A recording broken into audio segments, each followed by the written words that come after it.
Hello there, great person. Welcome back to this deep dive into Warhammer 40,000. Today, these guys are gonna be the topic of our discussions and of my reaction, the Necrons. And I looked at the videos, and this one is called Dark Beginnings, Necrons Old Ones and Elder. We're just gonna ignore the Elder part. I already know about the Elder a bit now. And we're just gonna get into that. And before we do that, please remember to like the original video. It will be linked in the comment section. Yeah, I will link it in the comment section today. And also don't forget the horror story giveaway. You can find the link to that in the description of the video. And yeah, so let's just go into Necron lore. And if you like this video, consider liking, sharing, subscribing, all the stuff. Let's just go. This is Luetin. Hi, Luetin. Welcome to our new series exploring the universe so of much. Warhammer Great guy. 40,000. 40k is a vast and fascinating universe with lore so complicated you could spend literally weeks discussing it. Yeah, So one of the most difficult noticed. choices for me was where to begin with it. Now, the universe of 40k is such a mass of cross-referenced nuances and interlinked stories of revenge, justice, hatred and brutality. It's like trying to explain the whole of human history to an alien race. So breaking the lore of 40k down into YouTube videos is quite a complicated matter. It is. Now, one last thing to mention is that Games Workshop themselves have stated that in the 41st millennium, information is fragmented, intercepted, distorted, suppressed, and often flat out just false. Yeah. So with this in mind, a lot of 40k lore, beyond stuff that you would consider out and out facts, can be regarded more as hearsay than something that's just said in stone. Heresy. This is especially true of ancient lore and race histories. This is in part because it allows Games Workshop to make changes to the universe without upsetting devout players, but it also makes a lot of sense in reality where war has been raging since almost the beginning of time. Also, if you look at humanity, it's often true that history is written by the victors. Yeah, that's so much. Like, let's just discuss this again a bit. Like, I really love this angle that there are, like, they can contradict each other. Like, because we can see every document, every piece of media we have about this as telling of the history of Warhammer 40k. And yeah, some accounts might lie, some might have inaccuracies. And yeah, some might be the truth, and we don't know because yeah, I like that as like from a writing perspective, that's genius. Like you can get away with some retconny stuff and that, and it's always good to have something in place that makes that like possible, because otherwise like hardcore fans will start to be mad one day, sooner or later. And so with that in mind, you might expect some facts within the universe of 40k to be anything from an eyewitness account to complete misinformation, which then, translates to becoming the gospel word as it's passed down through the ages. So where do we start our journey into the grim darkness of the 41st millennium? At the beginning, of course. We leave the Imperium of Mankind behind and travel some 60 million years before to the earliest time where one peaceful, hyper-advanced race were masters of their own destinies. I heard the word peaceful. I'm not convinced yet. You can't get me with that stuff, peaceful. No, of course not. It's not gonna be peaceful. I mean, look at them. They look like skeleton lords. Probably pretty evil and not peaceful at all. So, and immortal. So, yeah, they're immortal. These beings are simply referred to as the Old Ones. Oh. And okay, that's on me. So I thought he was talking about the Necrons. No, he talks about the Old Ones. Okay, so these, okay, they look a bit peaceful. That's why they were wiped out. they are, as far as recorded, the first sentient life in the universe. Their lives focused on the acquisition of knowledge and to seed the universe with life, terraforming and creating new species, including one unintelligent ape-like species on a small blue planet in the Milky Way. Now, very little specific details exist around the Old Ones themselves, but the story of their place in the grand scheme of things is where we will begin. Now, the Old Ones had great psychic powers and built many wonders of godlike beauty and size, and it was this vast understanding of the universe that allowed them to manipulate alternate dimensions and begin constructing their arguably greatest achievement, known as the Webway. Okay. So with that, I assume he means that they were able to tap into the warp, possibly creating it, though probably not. But they might have created it. They might have found the warp, and they took they took areas of the warp and made them into the webway. Because some people corrected me last time on the elder video, so the crafts worlds, they're like in real space. They just use the webways like Stargate like stuff. But so they seem to have taken warp and ordered it into ways a bit. Like that's at least how I got it, and that's pretty cool. So they were pretty powerful. Like they can take a dimension and shape it, which is like pretty godlike. So now, as its name describes, this is a web of pathways that allowed the Old Ones to travel through a vast sea of dimensional energy known as the warp. yes, The warp was a dangerous and disruptive expanse of powerful psychic energy parallel to real space, although in the early times it was a lot more passive than it is in the 41st millennium, where it's extremely full of dark, horrific, chaotic energy. There is a question I have here, and the question is the warp. The warp like depends on, is connected to emotions and consciousness as well, I think. So who started that first, that this emotion part? Like, were the Old Ones the one who had emotions, and that's why, like, were they the ones who influenced this warp first? Or was it like every sentient being, or was it like something they created, like they perhaps created the Elder to fight some, I don't know. I know about the C'tans or whatever, they might have been unemotional, like they might have been just like calculated things, like machines that had no shred of emotion, and they tried to counter that with emotional beings like the Elder, perhaps.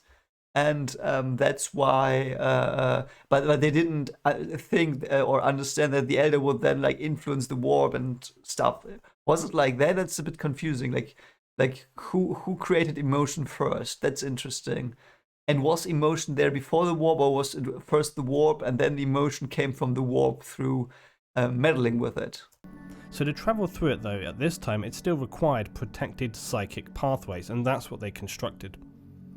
The webway enabled the Old Ones to travel across unimaginable distances at incredible speed, essentially crossing space that would take millennia comparatively instantaneously, enabling them to reach the far corners of the universe.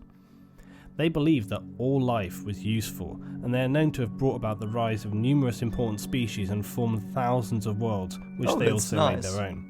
As the Old Ones expanded, they encountered other advanced species, although none as far as themselves, once again remembering we are at this time millennia before the dawn of mankind. One such race the Old Ones happened across were known as the Necrontyr. Oh, that one looks pretty nice as well. Like, he's got his weird thing in his head and some sticks in his head. That might be his bone plating or something like that, or it might be sticks he put in his head because that's their fashion. And I'm not judging him. But yeah, it looks pretty dope. Pretty cool guy. Looks a bit like the ones from Utapau. The race from Utapau in Star Wars. The Necrontyr's planet of origin was barren. It was radiation blasted due to their violent nearby star, making their home incredibly hostile to life. Interesting. Their bodies were riddled with radiation sickness, and they lived extremely short lives. Though that might lead to a lot of mutations that might be beneficial. Like, I mean, like, radiation is a bit of an evolutionary accelerator, even though like the bad results get worse as well, a lot worse. So constantly preparing for their inevitable deaths. Their cities were built in anticipation of their demise, that little looks more so cool. than vast tomb complexes with a few temporary homes for the living. Now, they vainly tried to improve their mortality through scientific means, but after centuries they were consigned to the fact that their bodies could not be changed to survive on their home planet. Somehow though, despite this, they altered their plans to instead reach to the stars in a bid to escape their cursed cyclical fate of painful, unending death. Yeah, okay, so they've got it pretty bad. They've got cool ships. I mean, this looks a bit like a cross between Boros' ship from One Punch Man and Stargate Hatak. So, pretty cool design. And they seem to use the warp as well, at least in this picture. So, I mean, I cannot fault them for leaving their world if they are just suffering and dying so well. And this is where they were to encounter the Old Ones. However, while the Old Ones were able to travel anywhere in space in mere steps and possessed near immortal length of life, the Necrontyr could not have been more opposite. They had to use slow-moving, non-warp-ready ships equipped with stasis crypts that enabled the short-lived crew to survive out amongst the stars. Yeah. They clad their ships in living metal, which was a metal literally that grows and lives like that of an organic material. Yeah, I still stand by that. Sounds like nanites. That sounds like nanites. Though it might be nanites combined with some force from the warp, perhaps. But yeah, I will have to think about that, like, because I don't know. And this was to allow it to withstand the rigors of spaceflight. Despite this, though, colonization for the Necrontyr was a slow and painful process, as was everything in their history. But upon meeting the Old Ones and seeing their secrets of near immortality sparked a hope was raised within the Necrontyr. They finally saw a chance to be saved from their pain, a chance to live. And the Old Ones are supposed to be good, so they might have helped them. I hope they did. And they petitioned the Old Ones for the secret of eternal life, but were refused this knowledge. In many ways, this refusal of knowledge doomed the universe to its fate of unending war and the events that were to follow. Yeah, see? They could have done a good deed. Like, they were supposedly good beings, though they were not. Like, if you were just letting people, like, other things that are sentient suffer and die, I don't think you can be called good anymore. Like, might be good things about you, but you're not completely like this good benevolent thing. You're just an A-bag. The Necrontyr burned with the resentment and hatred of the Old Ones and their unwillingness to save them from their pain and suffering. In addition to this, the Necrontyr Empire were battling brutal civil wars known as the Wars of Secession, which the various dynasties of Necrontyr were battling one another. The encounter with the Old Ones led the Triarch, the ruling council over all the Necrontyr, believed that an external foe would unify their species. Yes, that as well. And their bitterness to the Old Ones led to war, and it worked. The prospects of vast spoils and the secret to immortality brought the Necrontyr dynasties together to launch their campaign against the Old Ones. Wow, I would love to read a book on this. This is cool. Like their inner workings and this mysterious enemy outside. And yeah, I mean, I get it. That's clever. Like, unite them against Xenos. It's the first, like, I mean, from the Necrontyr perspective, it's the first Xenos encounter. And it is bad, like, they were, like, being let down by them for no reason. There was probably a reason. Like, I don't think the Old Ones just didn't care. There has to have been a reason. Perhaps they saw a bad future again, and then it was the destiny trap, and they fulfilled their own prophecy by not helping them about the bad future. Might have been, but yeah, I mean, I get the Necrontyr.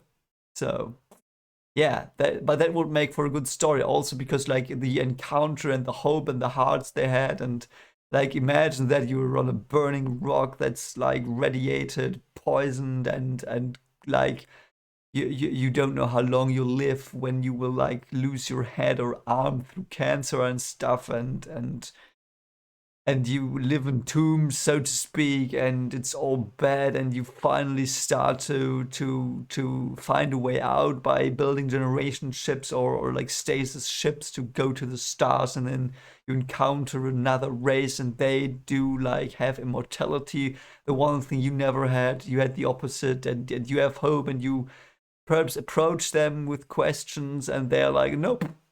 Yeah, we could give you the immortality formula, but we won't, because you're skeleton dudes, and we're glowing dudes.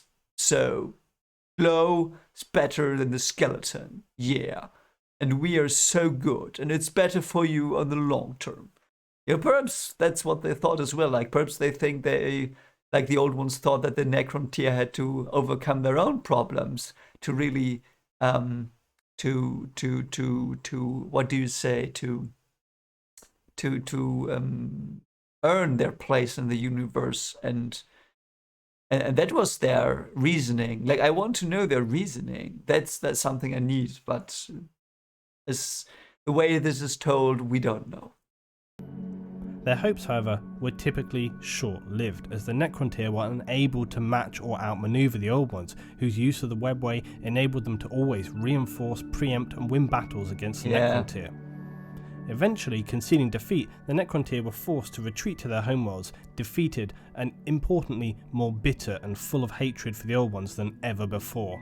Yeah, so they basically ran into a wall 1,000 times, and they were driven back to their shitholes that they came from, like, because they were, like, you know what I mean? And yeah, I mean, the Old Ones, they were like, probably like, oh, ants are running into my house again, let's get the ants out. You know what I mean? Like, was it that power difference? Because they appear to have attacked them with ships, so the Old Ones, they had to have had bodily shapes, you know, physical shapes or forms. So how did that work? I don't know. And yeah, so they're a bit resentful, and then they're in their shitholes back. They've been driven from space even. And you might argue that's their own fault because they attacked first, but probably so. Yeah, but yeah, they're gonna be so mad. At this time, the Old Ones forgot about the Necrontyr. They'd been Yeah, it's like the ants. Like the ants you put back in your garden and you forget they were there. And next summer they come back and you're like, oh god, I have to buy anti-ant spray again or whatever you use. Or like vanquished. But the Necrontyr had no intention of dying out so silently. yeah. Instead, they redoubled their efforts to find new weapons to destroy the Old Ones and achieve what they sought so passionately, the secret to immortality. During their research for new weapons, they became aware of creatures living from the destructive solar radiation from their sun. Okay, before they get into the cartoons, which I think this thing is, which looks badass, love it, love the design. The thing is, they were told there is immortality. They were shown there is immortality. They were told there was like faster than light travel. They were shown there is faster than light travel. So they know it is possible. They know it's possible. And even if it's like, you know, perhaps they can't do it because they might not be psychic. You know, if, let's say, the Old Ones were psychics, they used psychic energy to shape the warp, to build their pathways, to build their faster than light travel networks. And the Necrons might never be able to do that, but they still know it's possible. Like there is a way, and where there is one, where there might be another. So that like probably fired them on so badly. Love it. Yeah, now let's get back to the radiation eaters. These life forms were named the C'tan, star gods in the Necrontyr's language. And the C'tan at this early time were not particularly aware of anything beyond their need to absorb raw energy and power. Very primal. Their godlike energy seemed nearly invincible to the Necrontyr, the perfect weapon to unleash against the Old Ones, but if only they could harness that power. Yeah, it's probably something like this, and you could do such a good movie about the Necrontyr here.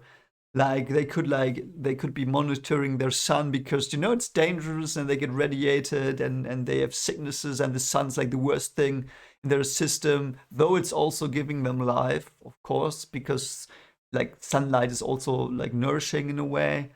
And then they suddenly realize strange patterns in the sun, and then suddenly they understand there is something living there, something feeding off the energy and radiation, and that's a creature.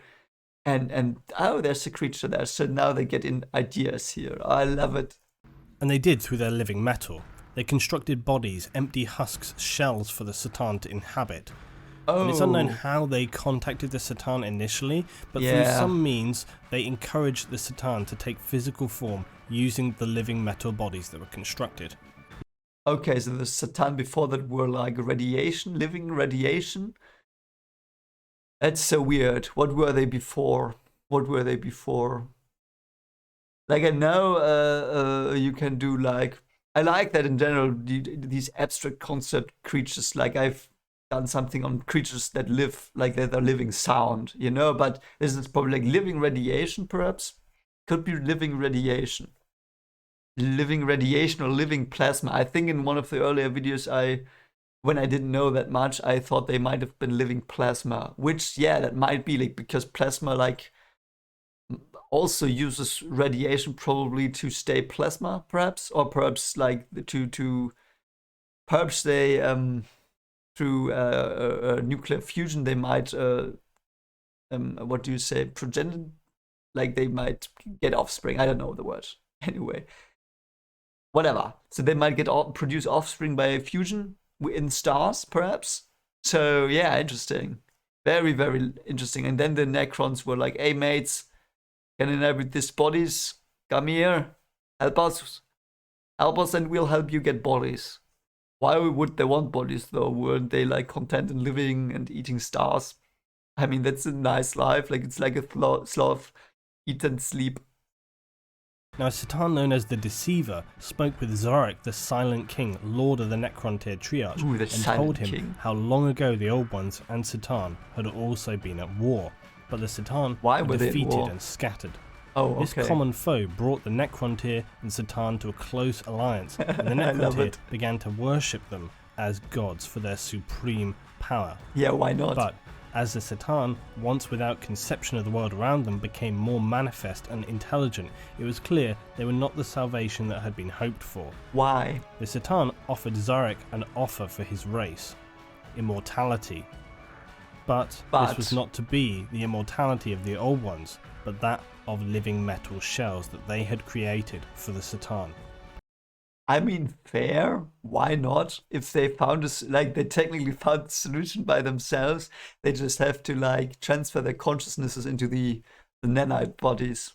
Or, you know, if they, so it might be two things. It might be nanites with consciousness, like circuitry, like something like that, like quantum computer brain stuff in them, or it might be connected to the warp. Like, they might have used warp to animate metal.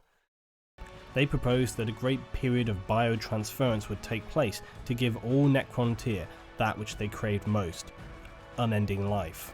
I love the picture, In his by the way. desperation for victory, glory, and immortality, the Necrontyr Zarek agreed to transfer all other Necrontyrs into living metal bodies, that their flesh would be destroyed, but their minds and essence would live forever. I mean, that's not so stupid. I mean, their bodies were dying anyway, and it was probably horrific and painful. So I don't see the problem here. This, however, was the biggest tragedy ever to befall the Oh, Necrontyr. okay, I'm wrong. Okay. Their minds were dulled to that of soulless drones, and only a few leaders maintained some semblance of their former selves, including Zarek. And it was at this time that Zarek realized he had made a terrible, terrible mistake, and doomed his entire race. Oh, The C'tan gee. turned the Necrontyr into slaves, ruling over them with extreme disregard and cruelty. Yeah, okay. So, I mean, if there are these animalistic primal things in your sun, they probably are animalistic and primal. So, why would they be nice and not, you know what I mean? So, they should have seen that coming a bit. I mean, I didn't see that coming. Yeah, so they got their immortality but paid the ultimate price. Like, immortality, but not as yourself, not as a free man. Eternal prison. I love these pyramid things. I've seen them before. See, I think I've even seen models of them, like of the game, the you know what I mean, the Games Workshop game, like the figures there. I think I've seen a pyramid once. I think I have. And they look cool. I like the green a lot, like this neon green thing here. Yeah, so they got effed pretty bad. The Necrontyr were extinguished from the universe forever, and the time of the Necrons had begun. Oh, so there's the distinction. So Necrontyr versus Necron. But worse was still to come. Oh, We now great. return to the Old Ones, who during this time were largely unaware of the Necrontyr's demise, or the resurrection of their ancient enemy, the C'tan. Yeah, why would they care for ants? They would care for the rabbit fox that came and that ate the ants and now rushed back into your home to kill you. So yeah, I see. This ignorance would prove catastrophic, as the Old Ones were left with no time to prepare an adequate defense Yeah. against one of the most destructive wars in the history of the entire universe, known in the ancient history of the 41st millennium as the War in Heaven. Wow. So the Necrontyr made it possible for the C'tan to wage a war across the skies. It's so badass, though probably horrific. Yeah. So named, it was a war literally between gods and on a scale of unimaginable proportions, making the wars between races in the current time of Warhammer 40,000 seem like mere skirmishes. by Wait, is that comparison. Azir? I'm sorry, is that Azir? It looks like Azir or a what do you call them? Horus guard from Stargate. I get so many Goa'uld vibes here. I don't know. It's so cool. Oh, what a good show it was. This war against the Old Ones was very different to the first. The Necrons not only had more advanced weaponry, they now were protected in their immortal living metal form, and the Old Ones' mastery of the warp and webways was continually countered by the C'tan with their immense power over the material universe. Okay, they had power over the material universe, yeah. So it is mind against matter, this war. The war of heaven is the war of mind against matter. And the Necrons were at the intersection of that, I guess. Though perhaps more on the matter side. In this time, the C'tan spread out like vicious predators, consuming entire worlds, feasting on the creations of the Old Ones, who now retreated to only their strongest bastions to plan a way out of complete annihilation. Yeah, mates, you effed yourself. Entire worlds were razed, suns extinguished, and entire star systems devoured by the uncontainable C'tan. Yeah. Like, do they use black holes? That's the first thing I think of if I think of devouring, because black holes, I mean, I don't have to explain what they do. They eat, like rabid foxes as well. So yeah, okay, so we've got a rabid fox plague that they didn't see coming, and yeah, the ants are starting to become killer mecha ants as well. So yeah, pretty stupid. So they are now, so if we take the house metaphor, they're now driven back to the attic. And now probably Grudge is going to come and eat them. No, I don't know. The Old Ones had now retreated to the webway, only venturing out when it was essential. Oh, they but were even in the these webway. once impenetrable paths were not untainted by the fury of the Necron. Facing complete extinction, the Old Ones seeded new life they hoped would protect them. Where? Why? How could you do that if every planet is eaten? Like, they need that life to be very, very secret. And okay, so that's probably how they created the Elder. Yeah, and then we're full circle now to the video last time. These new races would have powerful psychic abilities. Yeah, who's this chick? This chick has come out now 3 times, and this is the 3rd time he used this chick. Who's that? Is she important? Or he? I don't know. Perhaps it's a man. Looks like a chick, though. To defend against the C'tan. The early creations were the Eldar, the Knib, and the Rashan.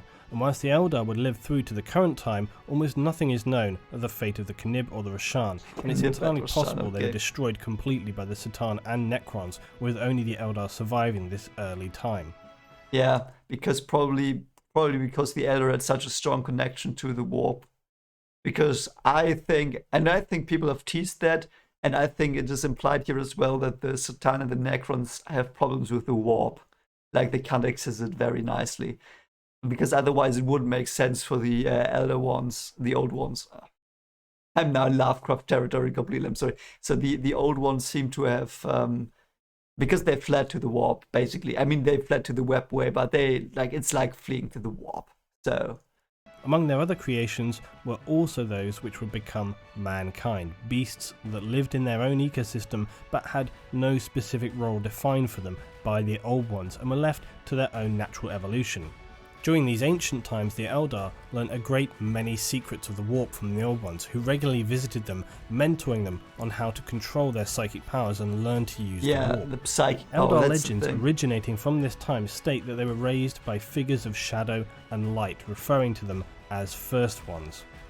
It is said they were the first to have reached into the starry night and to be older than gods, yet mortal and subject to time. They are said to have left the Eldar and returned to the sky in order to allow their charges to develop over millennia. Yeah, those ships look like very, very dope designs. They would return later in strange, vast vessels, but that were worn and scarred. This was of course due to them being engaged in an unending war against the C'tan, with the Old Ones returning to inspect the Eldar and judge if they were fit for the war ahead. The Old Ones are known to have aided their younger race in focusing their psychic abilities to create warp-derived entities and use them as weapons against the vampiric gods of starlight, which of course is a reference to the C'tan. Now, are black holes perhaps also corpses of the C'tan? Just a thought. I know what they are really, but like perhaps some black holes are like, oh yeah, wait, there are black holes that are too big to have come from stars, I think, and too small to have become to have been supermassive. And we don't know where they come from, so my headcanon is now those are dead C'tan.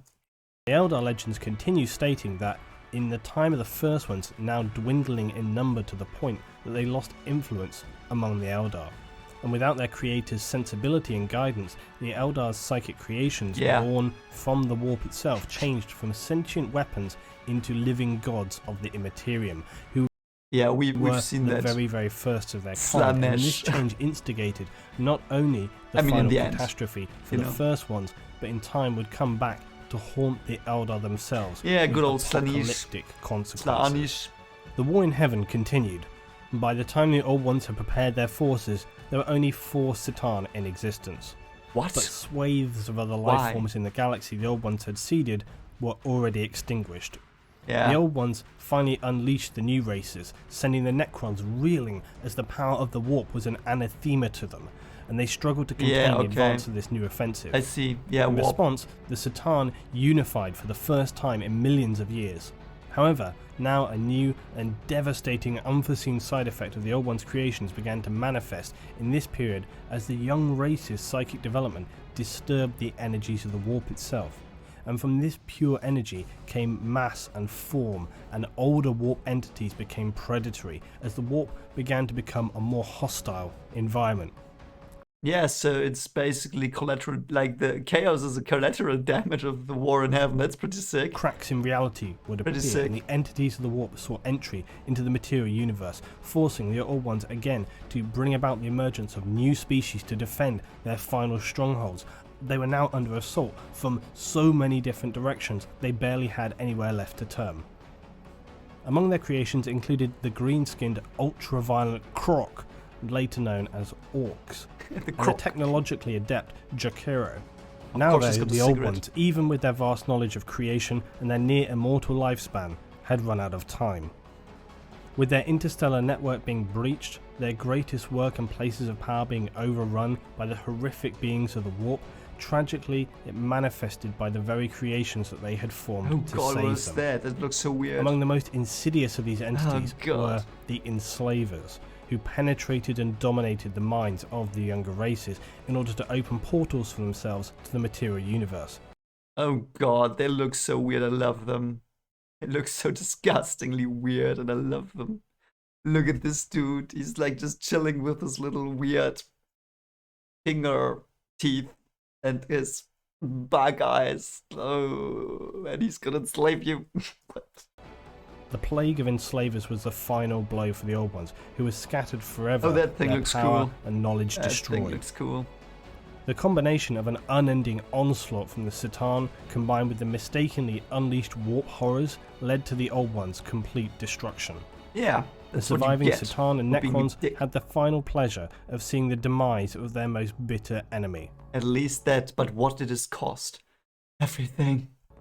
Now, after the destruction of the Old Ones, Zarek, lord of the former Necrontyr Triarch, as you all remember, was left biding his time, waiting until the time was right to strike and lead a Necron revolt against the C'tan. Oh yeah, do that, please. The Necrons focused the unimaginable energies of the living universe into cataclysmic weapons created from all their amassed knowledge that were too devastating for even the C'tan, the godlike C'tan, to endure.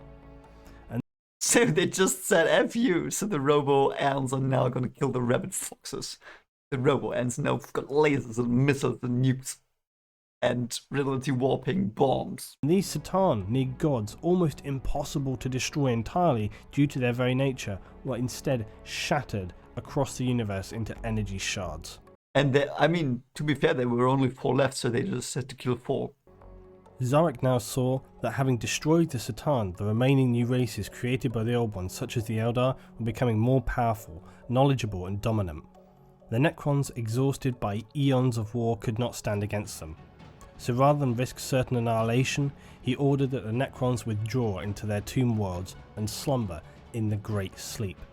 Yeah, he was just like, F this shit, I'm out. I'm now killed like if you count the old ones, like perhaps indirectly, and others were killing them as well, but they now killed like 2 god races, and they were like, that's it for today, I'm gonna go to sleep, wake me up when September ends.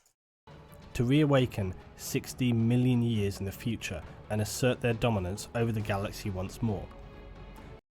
Are they having the like, do they want out of their metal like things as well? Like, because that was the thing. Do they want their bio bodies back, or is that irreversible? Probably irreversible, but that might be a cool thing. Like, if perhaps if they and the Tyranids like merged into weird things, perhaps that, like, because they just, I don't, whatever. I'm just rambling. I don't know. The Slient King, however, did not join his people in slumber. He destroyed a protocol that allowed him to control over the Necron race and journeyed out into the void of intergalactic space, where he may not find solace but instead penance for dooming the Necrontyr race in his deal with the now vanquished C'tan. Oh, that's so sad. Yeah, I like that dude. The Silent King. Is that the Silent King, or was that another one? I'm sorry, with names it's hard if I don't read them to remember them. But is this the Silent? So whoever that was, like the one that brought them their immortality but paid the ultimate price, and now he's like wandering the stars. Yeah, where did he go? Is he coming back? I wonder. It was rumoured that the final Old One survived destruction from the C'tan and Necrons. This survivor hid away where he continued his old ways of tweaking, dabbling and prodding around. Now we'll discuss about what he may have been doing in future content. When he was done with his work, he departed into the warp in order to hide and watch as the Old Ones knew the warp intimately. As the Necrons now retreated into stasis until this time of cataclysm had ended, the lesser creations of the Old Ones, such as mankind, continued their own paths of development, to eventually rise as powerful forces in their own right. The mantle of galactic dominion would now pass to the Eldar. So cool. But the Eldar would survive where the Old Ones did not. They effed themselves as well, so now it's mankind's turn. They effed themselves, but no, the Elder effed mankind. So it's our thing. And then when we do the most horrendous F up that we can, then the tower, then it's like, it's you, tower. Now you can do it. And would see the last Necrons depart into their great sleep after they had turned on the C'tan. Now that concludes our history of the Old Ones in Warhammer 40,000. This really is the foundation for all events that would follow and sets a lot of facts and implications into future events. So join me next time as we discover what the Eldar do with 60 million years of time on their hands. Oh, we know what they do. They have some fun. Okay, but jokes aside, that was awesome. That was really awesome. I like this. I like this Necron backstory. I love Necrons. That's so cool. Like Necrons are currently the ones I'm having the least amount of problems trying to understand what their technologies are, I have to admit. Like, because all the psychic stuff, that's not something that's physics stuff. You know what I mean? It's hard to explain. Like, I love all the technologies. Like, I love Elder technology as well, but the Necron stuff is like so close to normal science fiction, like ultimate science fiction technologies that are based like on like machinery and physics, which I love. So I love the Necron, and that's such a tragic story. So some regained consciousness, some or free will, some remained free in their will, and they are so cool. They are really, really cool. I like them. So I will post a poll on the channel for the next race, and you can choose which one I will do tomorrow or the day after tomorrow. And sorry that I got the video out a bit late. I was very, very sleepy because I had a long work day, and so the video didn't get finished in time. And yeah, I mean, you can't change that. So anyway, I hope you enjoyed this one nonetheless, and please enlighten me if I did make mistakes. And I think in the description, Luetin says that there is some newer lore that might contradict a bit of this. So tell me if there is something that's like changed in canon a bit. I don't know. And yeah, so be sure to watch the community feedback on the channel to see the poll and vote for the next race or faction I should go into. And yeah, I hope you have a great day. And if you like these reactions, as always, consider liking, subscribing, and sharing the videos to other fans. Perhaps some more people can tell me what I got wrong or what I got right. Or yeah, and don't forget the giveaway. If you have a horror idea you want to be created into a story, just go there as well. So anyway, see you soon, take care, and bye.